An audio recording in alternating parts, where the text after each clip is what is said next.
सगळ्यांचं मनःपूर्वक स्वागत करतो.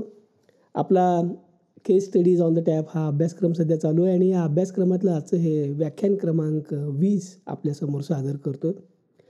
गेल्या व्याख्यानात मी तुम्हाला ही केस स्टडी दिली होती. केस स्टडी क्रमांक 15. प्रश्न विचारला होता 22 एप्रिल 2018 दुपारी 12:34 नाशिक शहर हे ठिकाण होतं आणि जातकाचा प्रश्न होता वास्तू खरेदीच्या बाबतीत. त्याचं थोडंसं ज्याला आपण पार्श्वभूमी म्हणू किंवा बॅकग्राऊंड.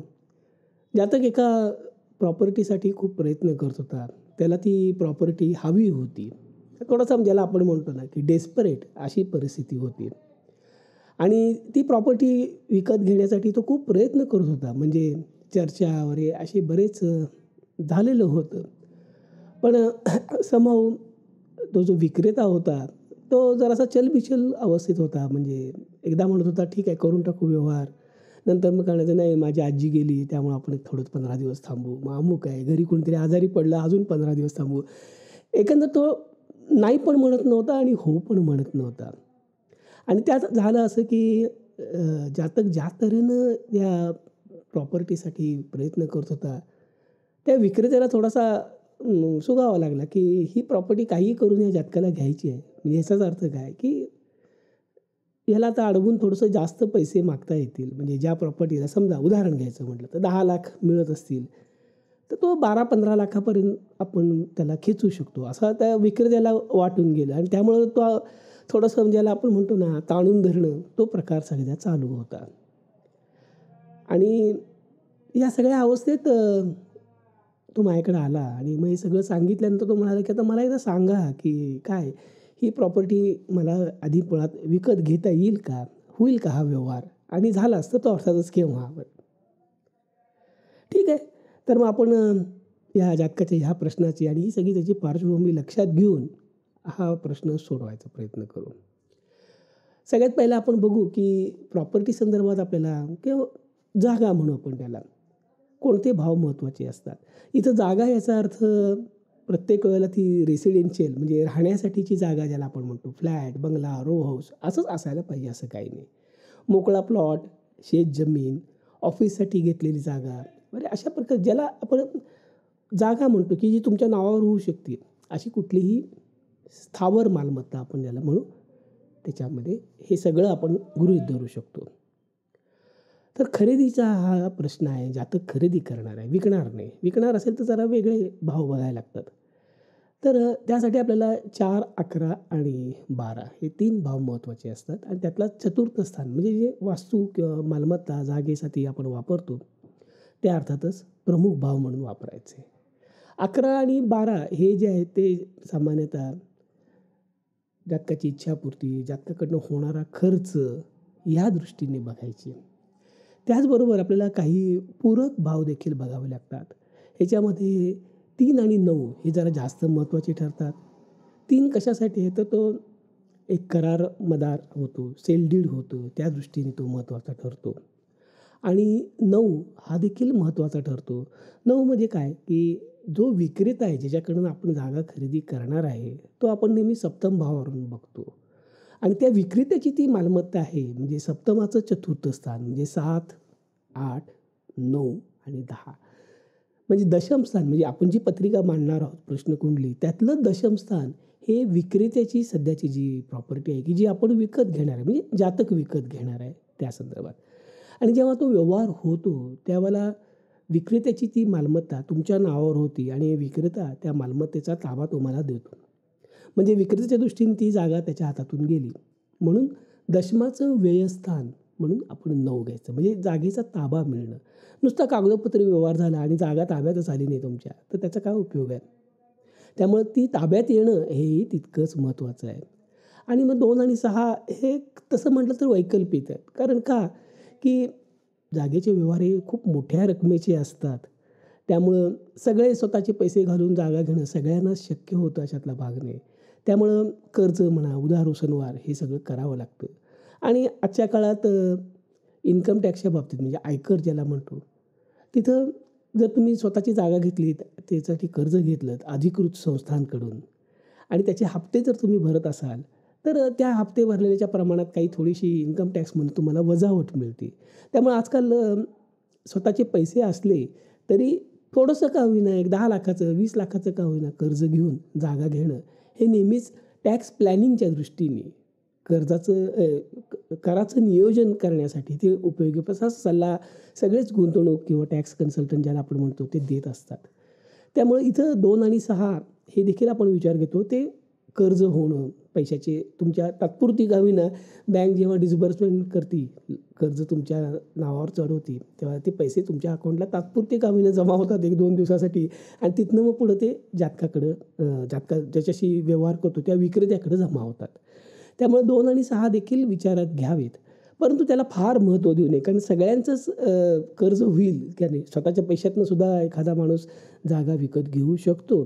त्यामुळं ते असलंच पाहिजे 2 आणि 6 हे गृहीत धरलेच पाहिजे. त्याच्याशिवाय व्यवहार होतच नाही वगैरे असं काही खुळचट कल्पना करून घेऊ नका. ते आहेत, त्याचा विचार जरूर करावा, पण त्याला थोडंसं दुय्यम स्थान द्यावं असं मी सुचवतो. आता विरोधी भाव काय बघायचे? तर विरोधी भाव असं ठरवणं ह्या प्रकारच्या केसमध्ये, प्रश्नामध्ये जरासं अवघड असतं. बाकी आपण लग्न किंवा इतर बाबतीत किंवा नोकरीच्या बाबतीत विरोधी भाव अगदी सहजतेनं ठरवले. इथं आता 3 आणि 10 हे आणि 12चा 11 तर काही घेता येत नाही. 3 आणि 10 आपण घेऊ शकतो. पण 3 कसं होतं, तर 3 हा करार मदार म्हणून आपण घेतो. जातकाची स्वतःची प्रॉपर्टी 4 नंबरवर येतील त्याचा वेळ घेऊन काहीच उपयोग नाही. कारण जातक काही प्रॉपर्टी विकत नाही आहे. तो दुसरी घेतो आहे. मी त्याच्यात मालमत्तेत तर वाढ होणार आहे. त्यामुळे 3चाही उपयोग नाही. मग एकच आपण बघू शकतो म्हणून मी ते लिहिलं आहे, की ठरवणं अवघड आहे. पण 10 नंबरचा आपण जरूर विचार करू शकतो. कारण 10 नंबर मी मगाशी तुम्हाला सांगितलं, की ज्याच्याकडून आपण जागा विकत घेतो आहे विक्रेता, ते सप्तम स्थान, त्याची मालमत्ता म्हणजे सप्तमाचं चतुर्थ म्हणून दशम. जर दशम भाव जर या पुढच्या आगामी काळात जर जोरदार असेल तर ह्याचा काय अर्थ होतो, की तो विक्रेता जागा तुमच्या ताब्यात देणार नाही कारण तो दशम स्थानात धरून बसलेला आहे. म्हणजे तो व्यवहार होणार नाही, ती जागा तुम्हाला मिळणार नाही. म्हणून दशम भाव देखील तुम्ही घेऊ शकता. माझ्या दृष्टीनं दशम भाव हा एकच भाव तुम्ही बघू शकता. बाकीचे भाव कुठेतरी एकमेकात तंगडी अडकलेली आहेत. त्यामुळे दशम भाव तुम्ही विरोधी भाव म्हणून घेऊ शकता. ठीक आहे. आता कालावधीच्या दृष्टीने विचार करायचा तर तसं म्हटलं तर जागेचे व्यवहार हे फार ट्रिकी असतात. झाला तर व्यवहार हा सकाळी बोलणी झाली, संध्याकाळी ॲडव्हान्स दिला, एक 8-10 दिवसात व्यवहार झाला, असं झटमंगनीपट शादी म्हणतात ना, तसं होऊ शकतं. आणि काही वेळेला मात्र लटकलं, लोंबकळलं तर वर्ष-वर्षसुद्धा लागू शकतं. पण सामान्यतः रिअल इस्टेटच्या बाबतीत फार मोठी कालावधी वर्षाचा वरी तुम्ही घेऊ नका. ही एक पहिली गोष्ट. दुसरी गोष्ट, आता इथं तुम्ही जातकाला समजावून घेतले, जातकाचा प्रश्न समजावून घेतला, त्यावर मी पार्श्वभूमी विशद केली ती त्या स्लाईडमध्ये पण ती होतीच, की जातक या जागेसाठी बराच प्रयत्न करत होता. ही बाब तुम्ही विसरता कामा नये. आता समजा एखादा नोकरीला लागले 4-5 वर्ष झाली, नुकतंच लग्न झाले, असा एखादा व्यक्ती तुमच्याकडे आली आणि माझी जागा होईल का? असा जेव्हा प्रश्न विचारेल, त्यावेळेला थोडंसं असं असतं, की ती व्यक्ती तर नुकताच प्रयत्न सुरू केला आहे. अजून बरंच त्याला बघायचं आहे. जागेचा अजून त्याला काही अंदाज नाही आहे. या केसमध्ये कदाचित थोडा जास्त वेळ लागू शकतो कारण इकडं नको, तिकडं नको, हे नको, ते नको, बायकोचं काहीतरी वेगळं मत असेल. या सगळ्या मार्ग काढत पैशाची सोय करणं, या सगळ्या गोष्टीला काही वेळ लागू शकतो. त्यामुळे तिथं थोडीशी जास्त मोठी समयमर्यादा घेऊ शकता. पण इथं जातक ह्या जागेसाठी आधीपासून प्रयत्न करतोय. म्हणजे जो पहिला प्रयत्नाचा जो मोठा भाग असतो, म्हणजे आधी जागा बघणं, ती जागा आपल्याला आवडणं, आजूबाजूला चौकशी करणं किंवा काही ह्या सगळ्या लीगल वगैरे ह्या गोष्टी चेक करणं, 30 वर्षाचा सर्च रिपोर्ट काढणं वगैरे ह्या गोष्टी केल्या जातात. आणि मग बोली लावली जाते, की बाबा मी ही जागा घेतो, आम्हाला एवढे पैसे देऊ. मग तो नाही म्हणतो, हो म्हणतो, असं चालू राहतं. हे सगळं प्रोसेस झालेली आहे, इथे लक्षात ठेवा. त्यामुळं जातक आता अगदी कुठल्याही क्षणी हा व्यवहार होऊ शकेल, परंतु काय अडचण आहे कळत नाही, अशा ह्याच्यात आलेल्या आहे. त्यामुळे इथं आपल्याला माझ्या दृष्टीने म्हणजे तसं बघितलं तर 3 महिनेसुद्धा मुदत पुरेशी ठरेल. पण 3 महिन्यात काही काहीला व्यवहार होत नाही. जर इतकं लोंबकळलेलं प्रकरण असेल तर कदाचित आणखीन ताणलं जाऊ शकतं. म्हणजे इथं आपल्याला केवळ अंदाज व्यक्त करायचा आहे, गेस वर्क ज्याला म्हणतो ते. त्याला काही निश्चित अशी नियम नाही, नियम करता पण येणार नाही. ते परिस्थितीजन्य असतात. ती परिस्थिती बघून काय वेळेला 3 महिने, काय वेळेला 15 दिवस, काय वेळेला 6 महिने, काय वेळेला वर्षभर असं आपल्याला घ्यावं लागतं. म्हणून तुम्ही ऑन सेफर साईड सगळ्याचं सुवर्ण मध्य अगदी 3 महिने पण नको, वर्ष पण नको, म्हणून मी 6 महिन्याची मुदत आपण ठेवू. कदाचित प्लस मायनस 2 महिने अलीकडं पलीकडं होऊ शकतं याची मदत. ही 6 महिने आपण ठेवली की आपल्याला काहीतरी एक अँकर पाहिजे. इकडं-तिकडं आपण भरकटू नये. उगाचच पुढच्या 5 वर्षाचं बघत बसू नये. यासाठी एक अँकर असतो. अगदी याला घट्ट धरून बसायचं. 6 महिन्यापेक्षा 1 दिवस देखील चालणार नाही. अरे असा खुलचटपणा पण करू नका प्लीज. तारतम्याने घ्यायचं. ज्योतिषातला बराचसा भाग मी तुम्हाला वारंवार सांगत आलेला आहे, की काही भाग आपल्या तर्कानं जसा हे वापरता येतो आपण तर्क वापरणं, तसं तारतम्य हा एक भाव असतो. व्यक्ती, स्थळ, काळ, परिस्थिती, सापेक्षता आपल्याला विचारात घ्यावी लागते. एकच रबरी शिक्क्यासारखं करू नका ते. त्याने फार मोठं नुकसान केलं आपल्या ज्योतिषशास्त्राचं. त्याच्या मागे लागू नका. याचं माझं प्रामाणिक मत आहे. तुम्हाला जायचं असेल तर जावा.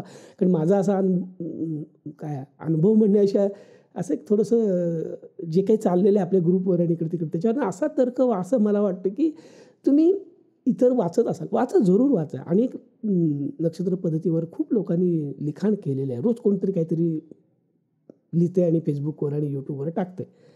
पण लक्षात ठेवा, मी तुम्हाला मागेही सांगितलं की ही जी कुत्र्याच्या छत्रीसारखी जे नक्षत्र शिरोमणी उगवलेत ना, काहीही लिहित असतात. त्यांनी काय नियम लावला किंवा एखादं हे झालं, त्याच्या नादाला लागू नका. नक्षत्र पद्धती म्हणजे आता जे आपण प्रश्नकुंडली ज्या पद्धतीनं सोडवतोय, त्याचा जर तुम्हाला ऑथेंटिक ज्याला म्हणतात, अस्सल ज्याला असं आपण म्हणू मराठीत, फक्त कृष्णमूर्तींची 6 रीडर्स आहेत.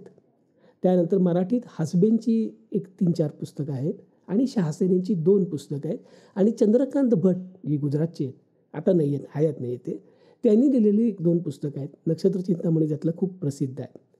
ही एवढाच एक 5-6 पुस्तकांचा संच तुम्ही घ्या. बाकीच्या खुणाकडेही पुन्हा एकदा मी सांगतो, तुम्ही मला शिव्या द्या नंतर लेक्चर झाल्यानंतर, पण मी 36 वर्ष हे सगळं करतोय आणि त्या अनुभव माझं कोणाचं वैयक्तिक हे नाही आहे, राग किंवा वेनेडेटा म्हणतात इटालियन भाषेत, सूड असं नाही आहे. मी मेरिटवर जातो आहे फक्त. त्या लेखकानं काय केलं, काय लिहिलं, त्याला सपोर्ट किती आहे, त्याला बॅकिंग किती आहे, किती रिसर्च त्याच्या मागं आहे, किती ताळे पडताळे आलेत आणि सप्रमाणे हे सिद्ध केलेलं आहे का, या सगळ्या ह्याच्यावरती मी निकष लावला. आणि काही तर्कट आहेत. मुळात सांगतो की हे बरेचसे नियम जे फिरत आहेत सध्या, ते केवळ पत्रिका काही करून ठोकून भविष्याला ते जुळायचं यासाठी. मग असं नाही तर असं, तसं नाही तर असं, मग चंद्राचा सप घ्या, चंद्राचा सप घ्या वगैरे असं करून जुळवलेलं आहे. ते किती पत्रिकेत लागू पडलेलं आहे हे ते बोलत नाही आहेत. आणि जोपर्यंत ते बोलत नाहीत तोपर्यंत या भाकड आहे, त्याला काही अर्थ नाही. तेव्हा ते हा कॉल मी तुमच्यावर सोडतो, पण माझं अगदी ठाम आणि प्रामाणिक मत आहे की जी 5-6 पुस्तकांची नावं मी तुम्हाला सांगितली, ह्याच्या पलीकडं नक्षत्र पद्धती नाही. आपण सुरुवात केली की हे नक्षत्र शिरोमणी काय काय बोलतात. प्लीज ह्या लोकांच्या ह्याच्यावर जाऊ नका. मला वाटतं आपल्याच एका सहवासांची मी बोलतो, महिना झाला असेल त्याला, कुठल्या तरी एका लेखकाचं नाव दिलं, ते वाचलं म्हणे. अरे काय वाचताय, कुणाचं वाचताय तुम्ही? हां, जरा तरी ते करा. हे 6 वाचायच्या पलीकडे वाचू नका. बुद्धिभ्रम होईल, फसगत होईल, गोंधळ होईल. प्लीज. आता तुम्ही सुज्ञ आहात. मी हे सांगतोय, हा माझा अनुभव आहे. 36 वर्ष याच्यात घातल्यानंतरही मी तुम्हाला सांगतोय. काल परवा भुईतनं वर आलेला माणूस नाही आहे, लक्षात ठेवा. हे जे फेसबुकवर लिहित आहेत, यूट्यूब करतायत ना, त्यांचे जेव्हा जन्मसुद्धा झालेले नव्हते ना, तेव्हापासून हे मी करतोय. हे लक्षात ठेवा. हा फरक आहे. आणि ते अंगठाच्या 10वी पास आहेत, मी BE इलेक्ट्रिकल आहे. हाही फरक आहे. मी परदेशात 8 वर्ष राहून आलो आहे. हाही एक मोठा फरक आहेच विचार करण्याच्या आणि त्या पद्धतीमध्ये. पत्रिका एक दाखवली, मला वाटते मागच्या आठवड्यात रविवारीच मी हीच पत्रिका तुम्हाला दिली ती. काही जणांना अजूनही ते सॉफ्टवेअर आणि याचा थोडासा गोंधळ आहे म्हणून मी दिली ती. मी अगदी सुरुवातीला पहिल्या 1-2 लेक्चरला दिली ती. पण नंतर लक्षात आलं की जोपर्यंत तुम्ही स्वतः पत्रिका बनवत नाही, धडपडत नाही, तोपर्यंत तुम्हाला त्यातली बारीक-सारीक न्यूअन्सेस ज्याला आपण म्हणतो, बारकावे, ते लक्षात येणार नाही. सेटिंग्स पण आहे. म्हणून मग मी नंतर द्यायचं बंद केलं. जरा हातपाय मारा तुम्ही, स्वतः धडपडा. नाकातोंडात पाणी जाऊ दे तुमचं. प्रत्येक गोष्ट रेडीमेड तुमच्या टेबलावर ठेवली तर मग काय, केस स्टडी तुम्हाला तर रेडीमेड मिळेल. कोणी प्रयत्न करतच नाही आहे. रेडीमेड देतोय. ऐकायचं, गिळायचं, ढेकर द्यायची, झोपून टाकायचं, असं चाललेलं आहे. पत्रिका तरी कमेंट करा हातानं किंवा काय सॉफ्टवेअर ॲप वापरून. ठीक आहे. नाही, आपल्या पद्धतीप्रमाणे आपण हे जे भाव गृहीत धरले, ते प्रमुख भाव, पूरक भाव, विरोधी भाव, असे जे काय ते त्याची एक यादी दिली. ती यादी तुम्ही बघा. ते शेजारी टेबल आहे त्याच्यात तेच पुन्हा मी लिहून काढलं. आपल्याला माहीत असावं की कुठला ग्रह कुठल्या भावाची फळं देणार आहे, कुठल्या अ दर्जाची देणार आहे, कोण ब दर्जाची देणार आहे हे आपल्याला कळतं. ठीक आहे. नेहमीप्रमाणे आपण चंद्राची साक्ष घेऊ. 4-12 दिसतंय. याचा अर्थ जातकानं प्रश्न खरोखर मनापासून विचारला असं म्हणू शकतो किंवा प्रश्न विचारताना जातकाच्या मनात जागेबद्दल, त्या पर्टिक्युलर जागेबद्दलच जास्त घोळत होतं हे दिसतंय. ठीक आहे. आपण नेहमीसारखं याला फार महत्त्व द्यायचं नाही आहे. पण एक आपला अंदाज घेण्यासाठी आहे. चला पुढे जाऊ. मग चतुर्थ भाव हा आपला प्रमुख भाव आहे. त्याचा सब आपण बघणार आहोत. सब आहे राहू. राहू हा मार्गीच धरायचा आणि तो मार्गी बुधाच्या नक्षत्रात आहे. त्यामुळे तो पहिला जो नियम आहे आपला प्रमुख भावाचा सब हा मार्गी ग्रहाच्या नक्षत्रात असावा हा पूर्ण झाला. राहूचं कार्यक्षेत्र बघितलं तर 9, 1, 3, 12 आहे. म्हणजे पूरक भाव सगळे देतो. पण राहूवर कुणाची दृष्टी नाही. राहू चंद्राच्या युतीत आहे. सॉरी दृष्टीने युती आणि राशी स्वामी असं दोन्ही जवळ चंद्राकडे आहे. म्हणजे चंद्राच्या युतीत पण आहे आणि चंद्राच्या राशीत पण आहे. आणि त्यामुळे चंद्राचं जे काही कार्यक्षेत्र आहे ते राहूला मिळतं. म्हणजे राहू ते खेचून घेतो असं आपण म्हणू शकतो. त्यामुळे चंद्राकडून राहूला 4-12 मिळत आहेत. म्हणजे बघा तुम्ही सबनं बहुतेक सगळ्याच ह्याला होकार दिलेला आहे. सगळं पूरक आहे. आनंदी आनंद आहे. चला म्हणजे एक सबचा होकार आपल्याला मिळाला. आता आपण पुढे जाऊ शकतो. मग ठीक आहे. प्रश्न विचारला त्यावेळेला गुरुची महादशा चालू होती आणि ती एप्रिल 2022 होती. भरपूर वेळ विचारला आहे. 2018ला प्रश्न विचारला आहे. भरपूर वेळ आहे. म्हणजे जे काय व्हायचं ते या गुरु महादशेतच होणार आहे. गुरुचं जर कार्यक्षेत्र बघितलं तर 4-4, 6-9, 6-9 आहे. उत्तम आहे. आपल्याला जे पाहिजे ते 4 आहे, 6 आहे, 9 आहे. चांगलं आहे. आणि हा गुरुचा सब आहे तो केतू आहे. तो 12-7-1 असं देखील आहे. इंटरेस्टिंग दिसतं बघा की 7व्या नंबरचा पण कुठे संबंध आला. आता 7चा संबंध आला हे मी त्याला म्हणतो ना की ह्या चार्ट रॅडिकल असल्याचं एक मिनिट हे काय आलं रॅडिकल असल्याचं एक प्रमाण आहे द्योतक आहे असं म्हणून. कारण 7 नंबर इथं आवश्यक आहे किंवा यायला पाहिजे असं मला का वाटलं. कारण एक लक्षात ठेवा की मगाशी मी ओपनिंगला काय म्हटलं की ती जागा जातकाला हवी होती. तो डेस्परेट होता. काहीतरी त्याला म्हणजे असेल काहीतरी. त्यामुळे तो त्या जागेसाठी बाजारभावापेक्षा थोडीशी जास्त किंमत पण द्यायला तयार होता. लक्षात आलं का. कारण तर ती जागा काही करून ती मिळवायची होती. मग त्यामुळं एखाद्या जागेला समजा बाजारात 25 लाख किंमत असेल, त्या एरियात जर 25पर्यंत व्यवहार होत असेल तशा प्रकारच्या जागेला तर तो 30पर्यंत सुद्धा द्यायला 10%, 20% द्यायला तयार आहे. म्हणजे याच्यात काय होतं व्यवहार झाला तर कदाचित असा तऱ्हेनं होईल की बाजारभावापेक्षा जास्त किंमत देऊन ती घ्यायला गेली जागा. म्हणजे ह्याच्यात विक्रेत्याचा फायदा झाला असं आपण म्हणू शकतो. म्हणजे बाजारभावालाच जर जागा विकली तर काही विक्रेत्याचा फार मोठा फायदा झाला नाही. म्हणजे पण आजूबाजूला किंवा त्याच इमारतीतली 2 फ्लॅट 10 लाखांनी गेले आणि ह्याला 13 लाख मिळाले तर 3 लाखाचा फायदा झाला असं आपण म्हणू शकतो. कारण बाजारभावापेक्षा 3 लाख जास्त मिळाले. म्हणून 7 नंबर आलेला आहे. केतू पण छायाग्रह असल्यामुळं केतूवरती बाकीचे पण बघायला लागतात. त्याची केतूची कोणाबरोबर युती नाही. चंद्र अपोजिट आहे त्यामुळे दृष्टी आहे आणि शनीच्या राशीत आहे. त्यामुळे शनीकडनं मात्र केतूला 10 नंबर मिळाला तो विरोधी आहे. पण ते चालू शकतं कारण सबला मिळालं पण सब काही पूर्णपणे विरोधी नाही आहे. तर बऱ्यापैकी तो फॉर आहे. घटनेला अनुकूलच आहे. त्यामुळे गुरु महादशा आपल्या दृष्टीने या घटनेसाठी अनुकूल आहे. घटना घडेल की नाही आत्ता काही बोलता येत नाही आपल्याला. आपण पुढं बघायला पाहिजे. ठीक आहे. आता जेव्हा आपण आलो त्याला गुरुच्या महादशेतली ती चंद्राची अंतर्दशा चालू होती. आडवी रेघ मारली आहे तिरकी. याचा अर्थ त्या अंतर्दशा प्रश्न विचारायच्या आधीच येऊन गेलेले आहेत. त्यामुळे त्याचा काय आता विचार करता येत नाही. त्यामुळे चंद्राची ही जी अंतर्दशा आहे ती आता सध्या चालू आहे. त्याचा आपण विचार करू शकतो. आणि मग त्याच्यानंतर मंगळाची अंतर्दशा येते. म्हणजे चंद्राची संपल्यानंतर चंद्राची एक मला वाटते काय मला इथं तारीख दिसत नाही आहे. 30/11 आणि प्रश्न विचारला एप्रिलमध्ये म्हणजे 6-7 महिने आहेत. त्यानंतर मंगळाची चालू होणार आहे. आणि त्याच्यानंतर राहूची चालू होणार. ते राहूची तर आउट ऑफ क्वेश्चन आहे कारण ती 1.5-1.25 वर्षांनी चालू होणार आहे. त्यामुळे राहूच्या दिशेचा आपण विचारसुद्धा करायचा नाही कारण आपली समय मर्यादा तेवढी नाही आहे. चंद्राची तर बस्तीच आहे आणि मंगळ कदाचित असं होऊ शकतं काय वेळेला की ह्या व्यवहाराला 7-8 महिन्यापेक्षा जास्त वेळसुद्धा लागू शकेल असं होऊ शकतं. म्हणून मी राखीव म्हटले म्हणजे रिझल्ट म्हणजे चंद्राच्या ह्याच्यात काही जर मिळालं नाही आपल्याला आणि मंगळाच्या अंतर्दशेत जर असं खणखणीत काहीतरी मिळालं घटना घडू शकते याचं आपण म्हणू शकतो. त्यामुळे मी मंगळाची अंतर्दशा राखीव ठेवली. राहूची तर नाहीच नाही आणि चंद्राची तर आता चालूच आहे आणि समय मर्यादा 6 महिन्याची त्यात परफेक्ट बसती. त्यामुळे पहिल्यांदा आपण चंद्राचं बघू. ते नाही जमलं तर मंगळाचं बघू. ते नाही जमलं तर सोडून द्या. काय जागा मिळणार नाही, व्यवहार होणार नाही असं जातकाला सांगून मोकळं व्हायचं. ठीक आहे. आता चंद्र, आधी आपण चंद्राची साक्षी घेतली होती त्यावेळेला फक्त चंद्र म्हणून विचार केला. आता आपण तो अंतर्दशा स्वामी म्हणून विचार करतोय. मग चंद्राचा बी बघायचा आणि तो स्वतः चंद्रच असल्यामुळे प्रश्नच मिटला. म्हणजे ही चंद्राची अंतर्दशा 4 आणि 12च्या माध्यमातून अनुकूल आहे असं आपण म्हणू शकतो. म्हणजे रिजेक्ट तरी काही करता येत नाही, विचार करायला पाहिजे. ठीक आहे. आता ह्या चंद्राच्या ह्याच्यामध्ये परत प्रश्न विचारला आहे एप्रिलमध्ये. त्यामुळं आधीच्या ज्या चंद्रामध्ये अंतर्दशामध्ये चंद्राची विदशा, मंगळाची विदशा, राहूची विदशा आणि गुरुची विदशा ऑलरेडी होऊन गेलेले आहेत. आणि आता शनीची विदशा चालू आहे. आणि मग पुढच्या मंगळ, बुध, शुक्र आणि रवी ह्या विदशा येतील आणि मग चंद्राची अंतर्दशा संपेल. त्यातल्या पहिली जी सध्या चालू आहे, प्रश्न विचारला तेव्हा चालू आहे, ती शनीची विदशा चालू आहे आणि ती 11 मेपर्यंत चालणार आहे. तर तसं बघितलं तर प्रश्न विचारला आहे एप्रिलच्या अखेरीला आणि हा 11 म्हणजे एक 20 दिवस आपल्यापाशी आहेत. विचार करायचा का?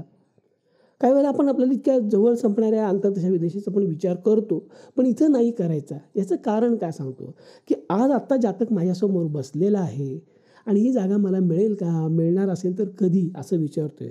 म्हणजे अजूनही खरेदी करण्याच्या दृष्टीने काही मोठं पाऊल उचललं गेलं नाही आहे. ह्याच्या पुढं काय असेल तर होईल. समजा अगदी आज मला प्रश्न विचारला आणि आज संध्याकाळी किंवा उद्या सकाळी विक्रेता तयार झाला, ठीक आहे, हे प्राईसला देणार असाल तर आपण करून टाकू व्यवहार. असं जेव्हा होतं तेव्हा सर्वात प्रथम काय करायला लागतं, की एक पब्लिक नोटीस हा जो खरेदी करणार आहे तो जाहीर नोटीस देतो. ही मॅन्डेटरी ऑप्शनल आहे, पण द्यावी लागते, दिलेली चांगली. एक अशी नोटीस देतात की ज्याच्यामध्ये लिहितात की आमचे वकील देतो जनरली, आमचे अशील त्या अशिलाचं नाव शक्यतो लिहित नाहीत, पण विक्रेत्याचं नाव लिहितात. कारण लोकांना कळायला पाहिजे ना कोणाची जागा घेतो आहे. यांची अमुक वर्णन असलेली उत्तर बाजूला हे, पूर्व बाजूला हे, दक्षिण बाजूला हे, असं चारही दिशांचं वर्णन, सर्वे नंबर काय असेल ते, 7/12चा काय रेफरन्स असतो तो सगळा देतात. आणि ही जागा आम्ही खरेदी करू इच्छितो. काय वेळेला लोकं साठेखत करतात किंवा थोडा ॲडव्हान्स देतात आणि मग इसारत म्हणतो आपण त्याला, आणि मग जाहिरात देतात. त्याचा असा उल्लेख असतो की त्यांनी त्यासाठी इसारत रक्कम पण स्वीकारलेली आहे आणि त्यांनी असा निर्वाळा दिला आहे की ही जी प्रॉपर्टी आहे उल्लेख केला आहे ती निर्वेद आहे, त्याचा पूर्ण ताबा विक्रेत्याकडे आहे आणि विक्रेता ती विकण्यासाठी पूर्ण सक्षम आहे कायदेशीर त्यावर अन्य बाबतीत. पण कोणाचा ह्याच्यामध्ये इंटरेस्ट असतील, दावे असतील, पुडगी, दान, गहाणवट वगैरे असे बरेचसे उल्लेख असतात, 7-8 काहीतरी आहेत ते. तर ही नोटीस प्रसिद्ध झाल्याच्या 15 दिवसात योग्य त्या पुराव्यासह आमचे जे वकील आहेत त्यांना येऊन भेटावं. परस्पर पेपरला काउंटर नोटीस चालणार नाही, आम्हाला येऊन सांगायला पाहिजे तुम्ही की ह्याच्यात आमचा वाटा आहे, याच्यात आमचा हिस्सा आहे, याला आम्ही कर्ज दिले, त्याच्याबदली ही जागा आम्ही तारण म्हणून ठेवून घेतलेली आहे, तुम्हाला हा व्यवहार करता येणार नाही, हे आम्हाला तुम्ही सांगायला पाहिजे. अशा तऱ्हेची ती नोटीस असते. मग 15 दिवस 8 दिवस तरी मिनिमम लागतात, मॅन्डेटरी आहे. जशी जागा किती रकमेचा व्यवहार होतो, कुठं होतो, काय होतो, कोण पार्टी आहे हे बघून 15 दिवसापर्यंत सुद्धा मुदत, जनरली 15 दिवसाची सगळेजण देतात आणि ती मुदत संपस्तोपर्यंत व्यवहार होत नाही. त्या 15 दिवसात जर कोणी ऑब्जेक्शन घेतलं नाही, आक्षेप घेतला नाही, याचा अर्थ जागा निर्वेद आहे. समजा खरोखर कोणाची त्यात इंटरेस्ट असतील, वेस्टेज काही अदरवाईज, आणि त्याने या नोटीस त्याने बघितलीच नाही किंवा या नोटीसीला त्याने उत्तर दिलं नाही, तर सुद्धा जागेचा व्यवहार होऊ शकतो. मग नंतर काहीतरी कायदेशीर लढाई होती, ते मग विक्रेता आणि तो हक्कदार यांच्यात होती. खरेदीदाराला त्याचं काहीच हे होते. असे इंडेमिटी पण त्यात लिहिलं असं की खरेदी खत जे म्हणतो त्यात लिहितात तळात शेवटचं 2-3 पॅराग्राफमध्ये असतं, त्याला इंडेमिटी म्हणतात, की ही जागा पूर्णपणे निर्वेद आहे, आमच्या कब्जात आहे, आम्ही ती विकण्यासाठी कायदेशीरदृष्ट्या योग्य आहोत आणि आम्ही देतो आहे, कुठलीही गोष्ट लपवलेली नाही आहे. आणि जर उद्या काही त्याच्यामागे कोणाचे दावे झाले किंवा असं काही झालं तर ते मी आमच्या खर्चाने, म्हणजे विक्रेता स्वतंत्र, म्हणजे विक्रेता जागा विकून गेला तरी सुद्धा त्याच्यावरती जबाबदारी असते की असं काही झालं तर स्वखर्चानं त्याचा निपटारा करायचा. आणि त्यात जर खरेदीदाराला जर त्रास झाला आर्थिक किंवा अदरवाईज तर त्याचीही जबाबदारी विक्रेत्यावर येते. म्हणजे खरेदीदारानं काय केलं की तुम्ही सांगितलं जागा निर्वेद आहे, मी विकत घेतो आहे, आता जर उद्या त्यात कुणीतरी हकदार निघाला, वाटेकरी निघाला तर तुमचं तुम्ही बघा, त्यात मला ओढायचं नाही, त्याचं काय असेल ते तुमचं तुम्ही निपटायची, ती जबाबदारी तुम्ही लेखी घ्यायची. ते सेलडीडमध्ये ते वाक्य किंवा पॅराग्राफ असाच्या असा असतो. मग ही सगळी प्रोसेस म्हणजे पब्लिक नोटीस पर्टिक्युलरली ही 15 दिवस, म्हणजे मी हे झाल्यानंतर त्याला हे करीन, मग मी माझ्या वकिलाला भेटेन, तो कागदपत्र चेक करेल, मग नोटीस तयार होईल, ती पेपरला जाईल, ती दुसऱ्या दिवशी छापून येईल, 15 दिवस थांबायला लागतं. म्हणजे हे सगळं काही विश्वास होण्यासारखी गोष्ट नाही आहे. त्यामुळं शनीच्या विदशेचा आपण विचार नको करायला. फार अगदी कट्टाकट्टी होते. ठीक आहे. आता थोडंसं मी सांगतो की ही केस स्टडी काही जणांनी सोडवली. बऱ्याच जणांनी शनीची विदशा सोडून दिली. परंतु टू क्लोज जवळ आहे. हा जो मुद्दा आहे की पब्लिक नोटीस लागती. ते नोटीसचा पिरियड कमीत कमी 7 दिवस आणि जनरली ऑलमोस्ट 99% नोटीसेस या 15 दिवसाच्या असतात. आणि म्हणून नाही, हा जो विचार आहे, हा जो बारकावा आहे ना, हा तुमच्याकडे जर असा अजूनही कमी पडतो आहे. ही माहिती घ्यायला पाहिजे. आता काय सगळ्यांनी जमिनीचे फ्लॅटचे व्यवहार केलेले असले तर ही कल्पना असती बऱ्याच जणांना. काही जणांचं असं काही झालेलं नसतं. पण जेव्हा ही संधी आहे तुमच्यासाठी की जमीन खरेदी विक्री म्हणजे नेमकं कशी प्रोसिजर असते, काय प्रोसिजर, सेल डीड कसं असतं, सब रजिस्ट्रार ऑफिस कसं असतं, ही माहिती अगदी काय तुम्हाला तिथं सब रजिस्ट्रारच्या ऑफिसमध्ये जाऊन घ्यायची अशातला भाग नाही आहे. पण त्यासाठी तुमच्या ओळखी पाहिजे, थोडा एखादा वकील तुमच्या ओळखीचा पाहिजे किंवा इथं वकीलचा म्हणजे त्याची साक्ष काढायची गरज नाही आहे. आजूबाजूला कितीतरी लोकांचे व्यवहार झालेले असतात घराचे, जागेचे. त्यांना विचारलं काय साधारण प्रोसिजर काय असते ते सगळं सांगतील तुम्हाला. अशी नोटीस द्यायला लागती. नोटीस दिल्यानंतर सब रजिस्ट्रारकडे तुम्हाला अपॉइंटमेंट घ्यायला लागते. असं नाही की नोटीस आज काल रात्री संध्याकाळी संपली लगेच दुसऱ्या दिवशी सकाळी 11 वाजता व्यवहार करू. बऱ्याच वेळेला तो करता येत नाही. कारण ते सेलडीडचं कागदपत्र करायला लागतं, टायपिंग असतं ते, त्याला 1-2 दिवस लागतात असं गृहीत धरा.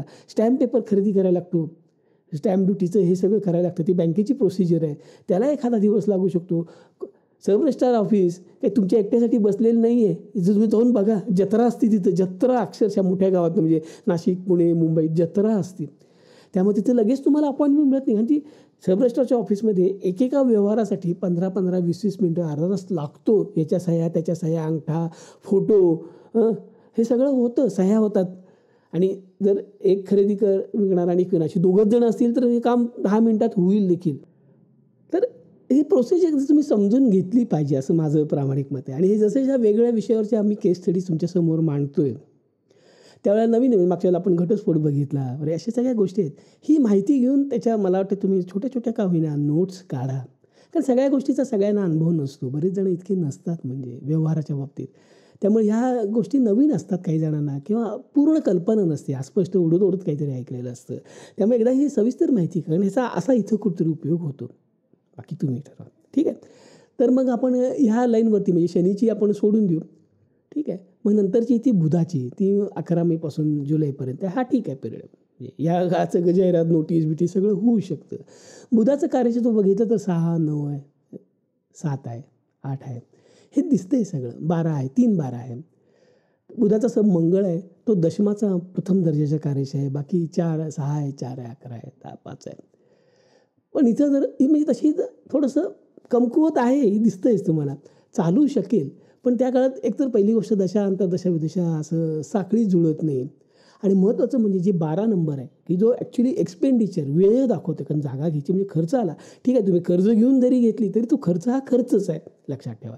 त्यामुळे मोठा खर्च आहे, मोठा एक्सचेकर ज्याला म्हणतात तो आहे. बिग तिकीट आयटम आहे जागा म्हणजे. ते काय कोपऱ्यावरच्या दुकानातनं बॉलपेन विकत घेतल्यासारखं नाही आहे. बिग तिकीट आयटम आहे. खूपच म्हणजे आयुष्यातली सगळ्यात एक्सपेन्सिव्ह गोष्ट आपण म्हणू शकतो. घर, फ्लॅट काय घेतला तर सगळ्यात त्याच्याच्या भारी आपण काही विकत घेत नाही जनरली. त्यामुळं 12 नंबरला महत्त्व द्यायला पाहिजे. आणि त्यामुळं 12 नंबर अजूनही इथं पॉवरफुल आलेलं नाही बघा. गुरुच्या माध्यमातून आलं नाही आहे, चंद्राच्या माध्यमातून आलं नाही आहे आणि आता बुधाच्या माध्यमातून पण येत नाही आहे. म्हणजे चंद्र तसा 12 सणाचा कार्यश आहे पण तो ब दर्जाचा आहे. आपल्याला मिळाला तर शक्यतो अ दर्जाचा मिळावा. का तर व्यवहार मोठा आहे, जास्त रकमेचा आहे आणि generally once in a lifetime अशा प्रकारचे हे व्यवहार असतात. त्यामुळे इथं 12ला आपण जरा जास्त महत्त्व द्यायला पाहिजे असं मला वाटलं. म्हणून मी एक बुधाचं स्वतःचं कार्यक्षेत्र तेवढं ताकदवान नाही आहे, 12 नंबर नाही आहे. गोचरचं जुळत नाही म्हणजे कुठेतरी सूक्ष्म अतिसूक्ष्ममध्ये जुळेल देखील, नो डाऊट अबाउट दॅट. म्हणजे मर्क्युरी प्लस कोणीतरी असं गोचर जमेल. परंतु मुख्य म्हणजे मंगळ जो सब आहे तो म्हणजे तो संमिश्र आहे. फॉर पण थोडंसं आहे, विरोधी पण थोडंसं आहे. पण 10चा तो प्रबळ कार्यश आहे ना हे मला कुठेतरी ते असं पटलं नाही म्हणजे. म्हणून ओव्हरऑल मी म्हटलं की बुधाचं मला जरा कठीण वाटतंय. बुध आपण ड्रॉप करू ही विदशा. पुढच्या बघू. नाही जमलं तर परत बुधावरचं पुढचा विचार करू. यानं मी पुढं सरकलो. मग त्याच्यानंतर येते केतूची. केतू छायाग्रह आहे. छायाग्रहांना नेहमीच प्राधान्य द्यावं असा अनुभव आहे. म्हणजे जसं मी काही म्हणलं की एखाद्या ग्रहाची महादशा आणि त्याच ग्रहाची अंतर्दशा किंवा एखाद्या ग्रहाची अंतर्दशा त्याच ग्रहाची विदशा असं जर मिळत असेल साखळीत, तर ते आवर्जून विचार करावा. हे कॉम्बिनेशन एकाच ग्रहाची दशा अंतर्दशावर आहे, हे जास्त पॉवरफुल पोटेंट ठरतं असा अनुभव आहे. तसंच इथं पण थोडंसं आपल्याला म्हणता येईल की जर सगळे सारख्या लेवलवर असतील तर छायाग्रह राहू किंवा केतू यांना प्राधान्य द्या, कारण ते जरा जास्त पॉवरफुल असतात असं समजलं. तसं काही वेळेला पडताळा येतो. हा काही नियम नाही आहे, पण पडताळा येतो, अनुभवाचा भाग आहे. त्यामुळे थोडंसं राहूकडं थोडंसं सॉफ्ट कॉर्नर आहेच आहे. राहूचं कार्यक्षेत्र बघितलं तर 12-7-1 आहे. ते बघितल्यानंतर मी म्हटलं की येस यही बात है. कारण का 12 नंबर दर्जाचं मिळालं आणि मी मगापासून सांगतोय की हा जर व्यवहार झाला तर तो विक्रेत्याच्या फेवरमध्ये होणार आहे. म्हणजे विक्रेत्याला जास्त फायदा होणार आहे. जातकाला जागा मिळेल तो सगळा भाग वेगळा. पण विक्रेता अडून बसला आहे, कारण त्याला माहीत आहे की जातक डेस्परेट झाला आहे. तर ही जागा काही करून पाहिजे. म्हणून विक्रेत्याने ते ओळखलं, तर म्हणून तो थोडंसं अडवून धरत होता, थोडीशी प्राईस वाढवून मागत होता. ते 7 नंबरमुळं जास्त चांगल्या तऱ्हेनं आर्ग्युमेंट झालं. हे तिन्ही पॉईंट मी तिथं स्लाईडवरती लिहिलेले आहेत. त्यामुळे केतूचा विचार आपण करू शकतो. पण अजूनही बाकीचे 2-3 विदशा आहेत. लगेच केतूवर शिक्का मारून मोकळं व्हायचं नाही. म्हणून पुढचे एक लगे हात बघून घेऊ. शुक्राची पुढची विदशा आहे. शुक्राचं कार्यक्षेत्र फार दणकेबाज नाही. 9-10 दिसल्यानंतरच मी म्हटलं की ह्याचा काय उपयोग होणार नाही. पुढचे शेवटची म्हणजे चंद्राच्या अंतर्दशेमधली सगळ्यात शेवटची जी विदशा आहे ती रवीची आहे. रवीचं पण कार्यक्षेत्र दुबळं पत्र आहे. म्हणजे घरासाठी जे लागणार आहे ते नाही आहे. म्हणजे याचा अर्थ काय होतो की चंद्राच्या अंतर्दशेत जर घटना घडणार असेल तर ती या केतूच्या विदशेत घडेल. म्हणून ती स्लाईड मी पुन्हा दाखवली आहे बरं का. ठीक आहे. मग आपण आता एवढं सगळं झाल्यानंतर मग आता केतूच्या तिचा पिरियड मोठा आहे, त्यामुळे आपण सूक्ष्मदशा बघू. म्हणून मग मी खाली ते सूक्ष्मदशेचं टेबल दिलं आहे समोर आणि वरती सगळ्या 2, 3, 4 सगळ्या तांबड्या आडव्या रागा मारत. कारण का तर केतूमध्ये केतू चांगला होणार नाही, सोडून दिला. त्याच्यानंतर केतू आणि व्हीनसचा विचार झाला आहे, रवीचा विचार झाला आहे, चंद्राचा विचार झाला आहे. त्यामुळं आपल्याला खाली ह्या 2च आहेत. त्यानंतर मग हे जे बघितलं गोचरचा विचार केला तर आपल्याला फक्त ह्या 2 सूक्ष्मदशा त्याच्यामध्ये आपल्याला विचारात घेता आहेत. गोचरही जुळते, बाकी सगळं जुळते, कार्यक्षेत्र जुळते. एक आहे मंगळ आणि दुसरा आहे राहू. थोडं मंगळाकडे माझं जरी तो 10चा कार्यश असला ना तरी मंगळ भूमिकारक आहे. त्यामुळे काही पुस्तकांना असे उल्लेख आहेत की मंगळाचा संबंध असलाच पाहिजे. हे मला वाटते शहासेने किंवा आसबेनचं काहीतरी वाक्य आहे. पण असं काही नाही, कारण मी खूप रिअल इस्टेटचे केसेस सोडले आहेत आणि इतरांचे पण मी खूप बघितले आहेत. मंगळाचा असा म्हणजे संबंध असलाच पाहिजे असं काहीही नाही आहे. जन्मकुंडलीच्या दृष्टीनं बघत असाल तर मंगळाचा संबंध असलेलं केव्हाही चांगलं, जास्त पॉवरफुल ठरतं. पण प्रश्नकुंडलीला मंगळाचा संबंध असलाच पाहिजे या सगळ्या ह्याच्याशी असं काहीही म्हणजे नियम नाही आहे की नियम करता येणार नाही. म्हणून मंगळाचा संबंध नाही म्हणून हे सोडून द्या किंवा मंगळ आहे म्हणून ती बघा असंही करू नका. मंगळाचा संबंध असलं तर जास्त चांगलं, जास्त ऑथेंटिक झालं असं आपण म्हणू शकतो, पण नॉट कंपल्सरी असंच. म्हणून मंगळाचा पुन्हा एकदा विचार करू असं विचार केला. म्हणून मग हे बघितलं मंगळ 11चा एक चांगला कार्यश आहे की जो या बाकीचे लोक म्हणजे चंद्र, गुरु आणि केतू देत नाहीत, हा मंगळ देतो. प्लस मंगळ भूमिकारक आहेत. पण समूह मंगळाचं कार्यश बघा की 10 नंबरचा तो दर्जाचा कार्यश आहे. ते पटत नव्हतं. मंगळा जसं बुध आहे, बुध मगाशीच म्हटला तो एवढा चांगला नाही, कमकुवत आहे. म्हणजे त्यामुळं ओव्हरऑल मला वाटतं की जर मंगळ इन सम रिस्पेक्ट मंगळ गुड चांगला आहे, भूमिकारक आहे, 11चा कार्यश आहे, सगळं ठीक आहे. पण ते स्वतः दशमाचा प्रथम दर्जाचा कार्यश आहे. ही बाब काय कुछ हजम नाही होती म्हणतात ना तसं झालं. मग म्हटलं ठीक आहे, पुढची राहूची बघू. ती तशी चांगली तगडी आहे, छायाग्रह आहे पुन्हा. तर राहूचं बघितलं तर आयडिया मिळालं बघा तुम्हाला 9, 1, 3, 12.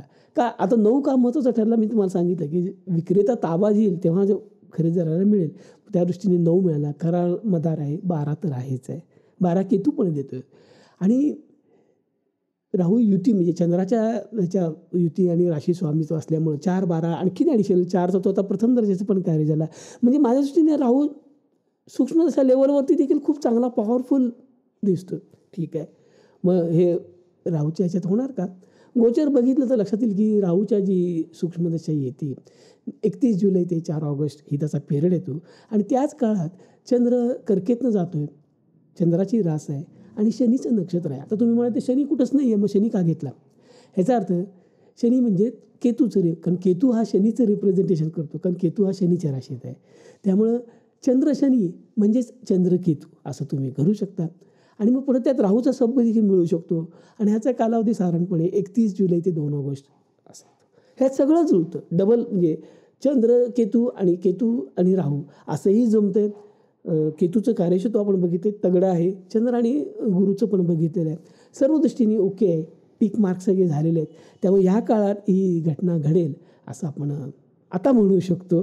त्यामुळे मी जातकाला सांगितलं की जुलैचा 2018 म्हणजे प्रश्न विचारल्यानंतर एक 4-5 महिन्यांनी मला वाटतं एप्रिलच्या अखेरीला प्रश्न विचारला तर मे, जून आणि जुलै 3 महिने पूर्ण जातील.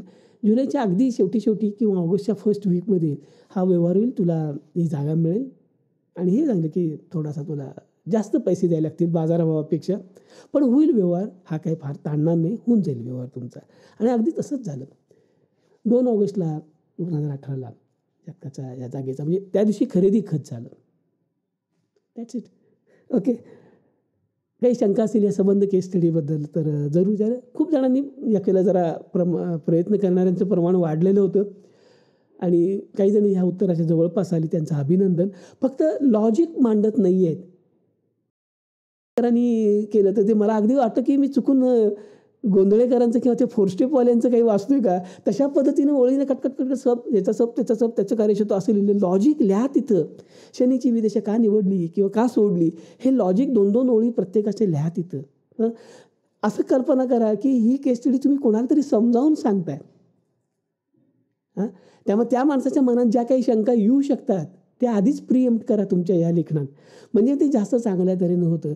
एवढा स्वतःला डुड्डाचार्य समजणारा माणूस त्यांच्या केस स्टडी बघा, समजावून सांगणं हा प्रकार नाही. रबरी शिक्का मारायचा. आम्ही आमच्या ऑफिसमध्ये बाहेर त्यावेळेला म्हणजे 88 सालची गोष्ट आहे. पत्र आलं की सेक्रेटरी ती लिफाफा उघडायची, पत्र घ्यायचं, त्याच्याकडे एक शिक्का होता, तर ठप्पकन त्याच्यावर मारायची. तो शिक्का काय होता, रिसिव्ड असं असायचं आणि तिथं तारखेच्या जागी तिथं मोकळं असायचं.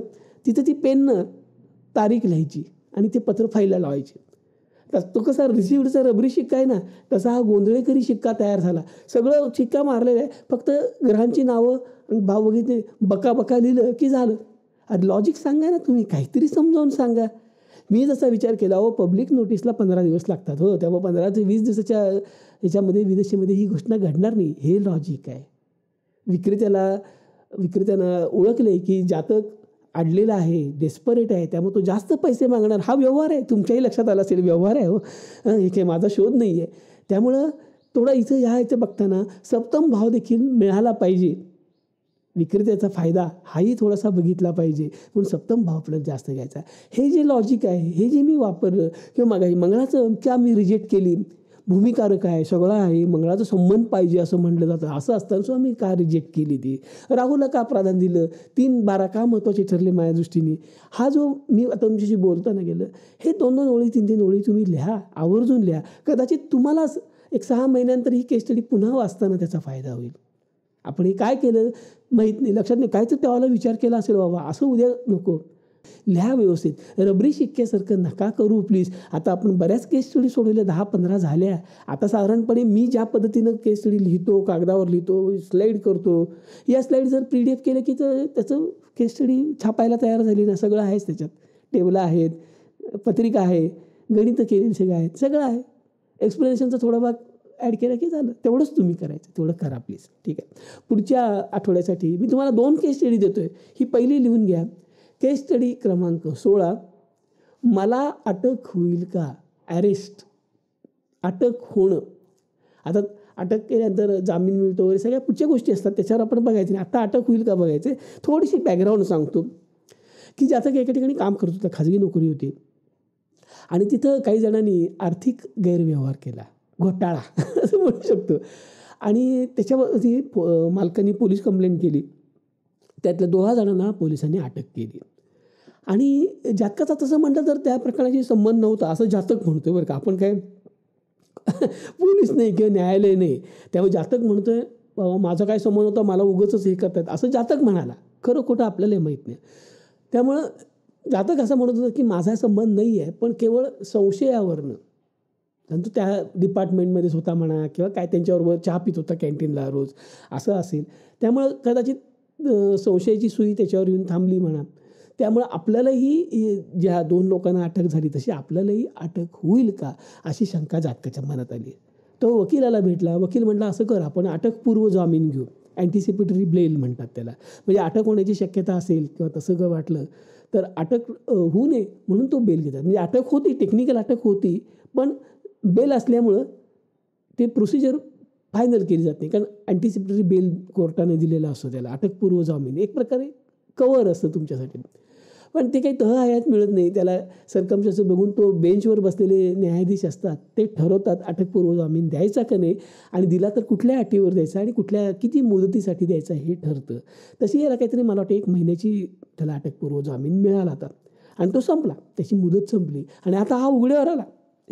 इतके दिवस त्याला अँटिसिपेटरी बेलचं प्रोटेक्शन होतं आणि उघड्यावर आला. मधल्या काळात बरंच त्या केसमधलं बरंच काय काय बाहेर यायला लागलं आणि त्याला आता वाटलं की आता आपला नंबर लागणार, आपल्याला बेड्या पडणार.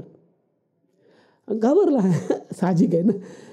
कदाचित तो निष्पाप असेल असं देखील असू शकेल. आणि मग त्यानं विचारलं की काय काय काय होईल माझं, मला अटक होईल का? इंटरेस्टिंग प्रश्न आहे. थोडीशी माहिती घ्या पुन्हा एकदा. अटकपूर्व जामीन म्हणजे काय, अटक कुठल्या परिस्थितीत होती, काय होती, आणि हा थोडासा आर्थिक गुन्हा आहे, लक्षात ठेवा. हा काही खून मारामारी असा नाही आहे. त्या अँगलनं पण याचा थोडासा विचार करा. पुढच्या रविवारी याचं उत्तर मिळेल. पुढच्या देऊन ठेवतो की त्याच्या पुढची केस स्टडी आहे ती, त्याला जरा माझा असा अनुभव आहे की प्रश्नकुंडी कम्पॅरेटिव्हली लवकर होऊ शकते, पण आपल्या पारंपरिक पद्धतीनं जन्मकुंडलीच्या सहाय्याने जेव्हा आपण अभ्यास करतो त्यावेळेला जरा जास्त वेळ लागतो.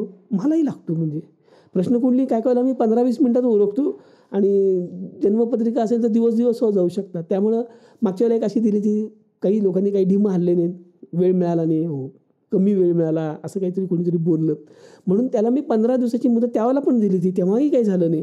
ठीक आहे, आता देतोय. ही केस स्टडी आत्ता लिहून घ्या तुम्ही.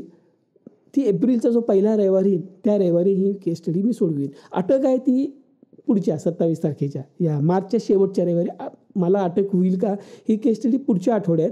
आणि ही केस स्टडी 17 नंबरची एप्रिलच्या पहिल्या आठवड्यात आहे. केस स्टडी क्रमांक 17 ब्लाइंड चार्ट आहे. काय गं सखू असं मी नाव दिले. जन्मकुंडली आहे बरं का, प्रश्नकुंडली नाही, जन्मकुंडली आहे. 18 जून 1963 सकाळी 10:55 आणि मुंबईचं लोकेशन आहे. आणखीन तुम्हाला जर जास्त ॲक्युरेट पत्रिका करायचं असेल तर नाना चौक मुंबई, सेंट्रल मुंबईला नाना चौक आहे, खूप प्रसिद्ध आहे. तिथं ते राहत होत्या. त्यांचे या बाईंची म्हणजे स्त्री आहे यांची, तिचा जन्म झालेला आहे आणि माझ्या ओळखीच्या आहेत, त्यांनी परवानगी दिलेली आहे. त्या म्हणजे त्यांची ही माहिती म्हणा किंवा जन्मतारीख वगैरे सगळ्या त्यांच्या आयुष्यातल्या घटल्या ऑलरेडी पब्लिक रेकॉर्ड आहे. खूप लोकांना माहीत आहे. त्यामध्ये याने कर काय हरकत नाही. मग मी त्यांना सखू म्हणत होतो. मला सखू का म्हणतोस? मी म्हणतो तू माझ्यापेक्षा लहान आहेस. येस, लिटरली 63चा जन्म आहे, माझाही 63चा जन्म आहे, पण मी या बहीणपेक्षा मोठा आहे. थोडासा कमी ना मोठा आहे. म्हणून म्हटलं तुझ्या आधी मी जन्माला आलो आहे की नाही सांग. हो, टेक्निकली आहे, कागदोपत्री आहे. मग झालं ना. मग मी तुला सखू म्हटलं तर काय बिघडतं, असं माझा मुद्दा होता. ह्या सखू बहीणबद्दल काय तुम्हाला सांगता येते सांगा. जरूर प्रयत्न तर करा. मला माहिती आहे आरशात बघितल्यासारखं या बाईंचं वर्णन मलाही जमलं नसतं, परंतु थोडा तरी प्रयत्न करा. हातपाय मारून बघा, पत्रिका करून बघा. चंद्र काय आहे, शनी कुठं आहे, काय योग आहेत पत्रिकेत, सारा दशाविजय कुठल्या चालू त्या, बाईंचं लग्न झाले का, बाई काय शिकल्यात का, आणखीन काही स्पेशल काही दिसतंय का, जरा मारा, हातपाय मारा. त्याशिवाय नाही जमणार. करा काहीतरी. असं बघत बसलं येत नाही म्हणलं तर प्रश्नकुंडल्या सोपे असतात हो. कारण प्रश्न विचारलेला असतो, सगळं माहीत असतं, तेवढंच बघायचं. 4, 11, 12 बघितले की झालं. आता आपण पंचम स्थान बघितलं नाही, अष्टम स्थान बघितलं नाही, कारण त्याची गरजच नाही. ती सोपं होतं. सुटसुटीत नियम आहेत, ते नियम लावले, गोचर बघितलं, टक उत्तर आलं सुद्धा. 15 मिनटं सुद्धा लागत नाहीत. इथं काही प्रश्नच विचारलेला नाही आहे. ब्लाइंड चार्ट म्हणजे फक्त या व्यक्तीबद्दल आपल्याला काय सांगता येईल. ही पत्रिका दिली आहे तुम्हाला, डेटा दिले आहे, स्त्री आहे हे पण सांगितलेलं आहे. आणि आता तुम्ही सांगायचं याचा काय स्वभाव कसा असेल, काय झालं, अंदाज बांधायचे. इथं कुठं फासाची शिक्षा नाही आहे तुम्हाला चुकला म्हणून. बांधा अंदाज, चुकला तर चुकला, काय फरक पडतो. सखू येऊन तुम्हाला मारणार नाही, लक्षात ठेवा. प्रेमळ आहे बाई ती. त्यामुळं सखूबाई तुम्हाला काही छळणार नाहीत. आधी तुम्ही असं काही भाकीत केले सखूबाईंपर्यंत पोहोचणारच नाही, कारण मी सांगितलं तर शकूला कळेल ना. असं काय आम्ही रोज भेटतो किंवा फोन करतो असेल तर भाग नाही. पण माझ्याकडे येतात त्या ज्योतिषाचा सल्ला विचारायला. त्यामुळं कधीतरी समजा पुढं त्यांची माझी भेट पडली तर मी काय आमच्याकडच्या ह्यानी असं असं तुझ्याबद्दल भाकीत केलं, हो असं काही होणार नाही आहे. त्यामुळे सखूला काही हे कळणार नाही आहे. मलाच कळेल फक्त काय बरोबर चूक आहे. मी तुम्हाला अगदी खात्रीनं अधिकारवाणी सांगून चांगल्या परिचयातल्या त्या बाई आणि त्यांनी परवानगी दिली. पुन्हा एकदा सांगतो, मी माझ्या ब्लॉगवर, वेबसाईटवरती किंवा यूट्यूब किंवा अन्य माध्यमातून जेव्हा एखाद्याची पत्रिका समोर टाकतो, तुम्ही जर बघितलं असेल आत्तापर्यंत मी फार कमी जन्म कुंडल्या दिल्या त्या देखील त्या जातकानं पूर्ण परवानगी दिल्यानंतर टाकलेल्या आहेत. आणि तिथेही मी कुठेही जातकाचं नाव देत नाही किंवा त्यांची आयडेंटिटी रिव्हील होईल, ही ती व्यक्ती असं कळू शकेल असं नाही. रिवर्स कुणी सर्च केला या तारखेवरनं अवघड आहे. बघा जमलं तर गुगल करून बघा, जमलं तर जमलं, तुमचं नशीब म्हणून सोडवा ही. आणि एप्रिलचं काय 3 तारीख येते ना, मला वाटतं 3-4 तारीख असेल, त्यावेळेला ही केस स्टडी मी तुम्हाला ब्लाइंड स्टार्ट त्याबद्दल सांगेन. अर्थातच अशा प्रकारच्या केसेस ज्याला म्हणतो पानभर लिहिता येतं, त्याचं जस्टिफिकेशन खूप मोठं, म्हणजे आर्टिकल करायचं म्हणलं तर 30-40 पानाचं आर्टिकल मला ह्याच्यावर सहज करता येईल. इतक्या घटना असू शकतात, त्याचं जस्टिफिकेशन असू शकतं, सगळं काही मी सांगणार नाही. इट ऑल डिपेंड्स तुमचा रिस्पॉन्स कसा आहे त्याच्यावरती आहे. मागच्या वेळेला अशीच ब्लाइंड चॅट दिली, कुणी काही केलं नाही म्हटल्यावर मी त्याचा एक 36 सेकंदाचा व्हिडिओ करून तुम्हाला दिला. तुम्हाला कोणाला त्याचं काही वेगळं असं वाटलं नाही की 36 सेकंदाचा व्हिडिओ आपल्याला पाठवला आहे, सर चिडलेत आपल्यावरती, हे कोणाला असं काही वाटलं नाही. त्यामुळं आता तरी प्रयत्न करा. हे मी तुम्हाला वारंवार सांगतो आहे, ज्या तऱ्हेच्या केस स्टडी मी तुम्हाला शिकवतो आहे, वेगळे विषय हाताळतो आहे, हे आता सखूची केस, त्याच्या आत्ताची अटक होईल का ही केस, असे खूप केसेस मी तुम्हाला अतिशय लॉजिकली तर्कशास्त्राच्या पटेल कन्सिस्टन्सी सातत्यानं एकच नियम, एकाच पद्धतीचे नियम, मनाला येईल तसे नियम करायचे. ह्या केस स्टडीसाठी वेगळा नियम, त्या केससाठी वेगळा नियम, असं केलं आहे कधी? इतकं चांगलं सांगणार आहे नाही भेटणार तुम्हाला. ठीक आहे. बाकी काही शंका असतील, काही खुलासा हवा असेल तर आपला आता फेसबुकवर आहे नाही का, आपण फेसबुक ग्रुप आहे, तिथं विचारा, मी उत्तरं देईन. चला आज लेक्चर थांबू आपण इथं. पुन्हा पुढच्या आठवड्यात भेटतो. आपण सगळ्यांना मनपूर्वक शुभेच्छा आणि